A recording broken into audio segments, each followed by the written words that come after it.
The Coaching Clubhouse Extra Shot. Let's talk about Miss May for a moment. Your work on pause for well-being and the impact. Do you want to meet Miss May? Is she there? She's here. Come here. She's been waiting for her entrance. Very patient. There she is. Oh. So this is Miss May, who's a up. Here we go. Who's a golden doodle. She's like one finger, but she's actually a golden doodle. Yeah. So Miss May is she's a therapy dog, a Pets Therapy visiting pet dog. So one of the things that I've done over the last 15 years, I graduated from Sydney Uni in 2008. My joke is I never left.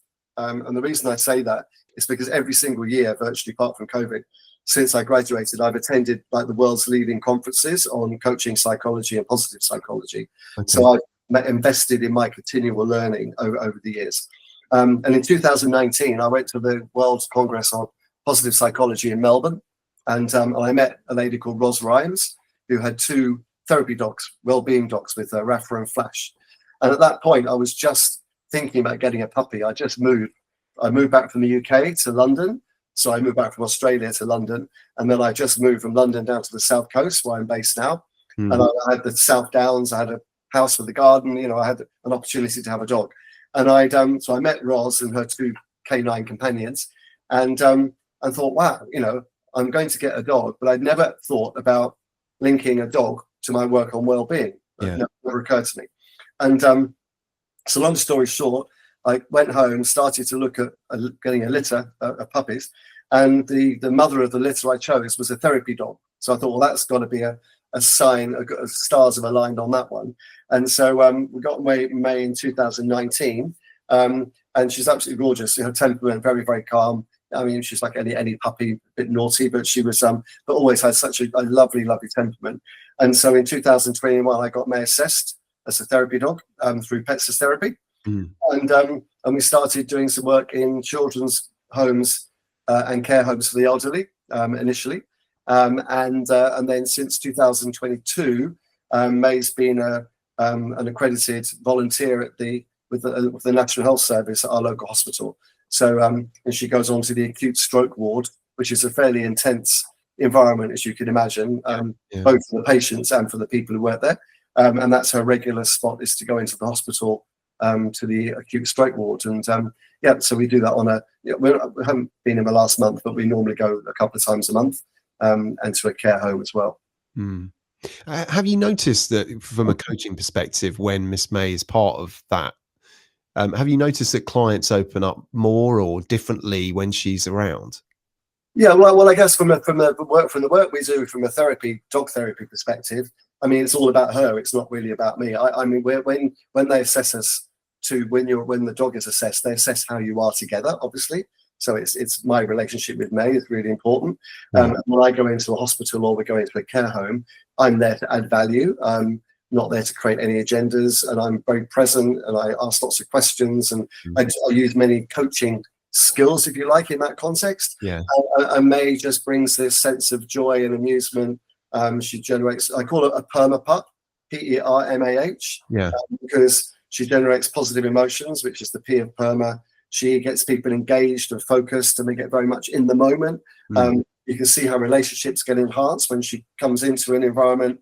People get the oxytocin hit with the cuddles and the petting, and they talk to each other and they share stories. And in the hospital, the staff just have these moments where they come together, and the doctors and nurses all come together and greet her.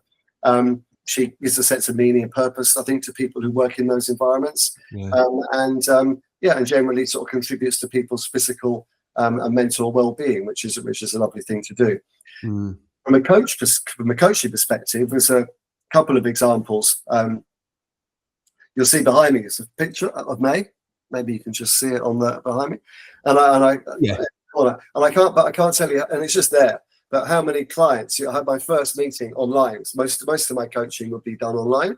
And the first meeting with a client, they'll say, "Oh, is that you got a dog?" You know, and just by having the photograph of May, often it helps to build rapport and helps to bond with a client if they are doggy people. I mean, they're not all doggy people, but here's my dog, and now their dog comes up, and then we end up having a dog conversation before we even start talking about anything to do with coaching. Yeah. So there's an element of rapport building there that happens. And then from an actual outdoor coaching perspective, one of the areas of work that I'm getting more interested in is the idea of outdoor coaching. And I have worked with May with clients on the South Downs when we go out walking and talking together. And again, May just brings this different type of presence. People relax much more quickly, I find, and they also feel they're seen. One of the things I said is like she's very attentive, and they like the fact that they're being given this attention by her. And I worried when I first started doing the work that I've just given an example is that she has a ball and she's a retriever, and she's really good at bringing the ball back, but she's terrible at giving it to you. She doesn't drop it. I mean, she's got she never drops the ball. Yeah. And yet with a client, I was with a client and we're walking up the hill, and May was like taking the ball, dropping the ball for the client, and the client was throwing the ball, and then we come up and drop the ball. And I was thinking, oh God, this is a bit distracting, because it's like, and I said, oh, this is really unusual. I said, she doesn't normally ever give the ball back. Yeah. And the client said, but she is for me, and she's seen me, and she's noticed. And the client was just really enthralled by the fact that May was having this interaction with her. That we were able then just to generate this sort of space where the client then opened up ironically, about not being seen at work, about being hidden at work, not having the visibility that they wanted. And it was just interesting how I think sort of May's interaction actually gave the clients the space or permission, if you like, to actually raise that as a theme, as a topic. Discover more on the website at adrianlast.co.uk.